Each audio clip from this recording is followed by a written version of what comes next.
തൃശൂർ നെന്മണിക്കര മടവാക്കരയിൽ തനിച്ചു താമസിക്കുന്ന വയോധികനെ മരിച്ച നിലയിൽ കണ്ടെത്തിയ സംഭവം കൊലപാതകം. പുലിയേടത്തുപറമ്പിൽ കൃഷ്ണനാണ് മരിച്ചത്. കൃഷ്ണനെ തലക്കടിച്ച് കൊലപ്പെടുത്തിയ മകൻ രാധാകൃഷ്ണൻ അറസ്റ്റിലായി. ലെവിൻ കെ വിജയൻ വിവരങ്ങളുമായി ചേരുകയാണ്.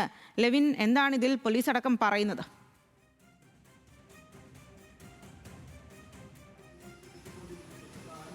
സ്വാതി, പുതുക്കാട് പോലീസാണ് ഈ പറയുന്ന പ്രതിയെ കേസിൽ അറസ്റ്റ് ചെയ്തിരിക്കുന്നത്. അച്ഛൻ കൃഷ്ണനെ 89 വയസ്സുകാരനായിരുന്നു, തലക്കടിച്ച് കൊലപ്പെടുത്തിയ കേസിലാണ് അറസ്റ്റ്. കൊലപാതകം എന്ന ഏത് നിലയിലാണ് ചെയ്തതെന്നടക്കമുള്ള കാര്യങ്ങൾ പോലീസ് പ്രതിയിൽ നിന്നും ചോദിച്ചറിയുന്നതേ ഉള്ളൂ. കഴിഞ്ഞ ചൊവ്വാഴ്ചയാണ് നെന്മണിക്കര മടവാക്കരയിലെ വീട്ടിൽ കൃഷ്ണനെ ദിവസങ്ങൾ പഴക്കമുള്ള നിലയിൽ മരിച്ച നിലയിൽ കണ്ടെത്തുന്നത്.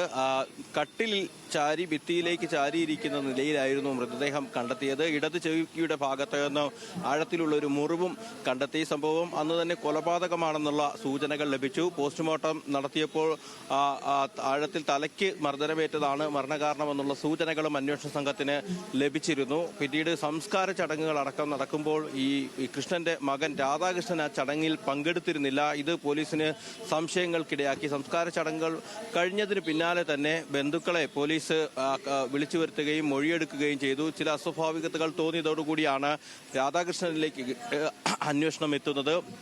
പിതാവുമായി സ്വത്ത് തർക്കത്തെ തുടർന്ന് മുൻവൈരാഗ്യം ഉണ്ടായിരുന്നു രാധാകൃഷ്ണന്.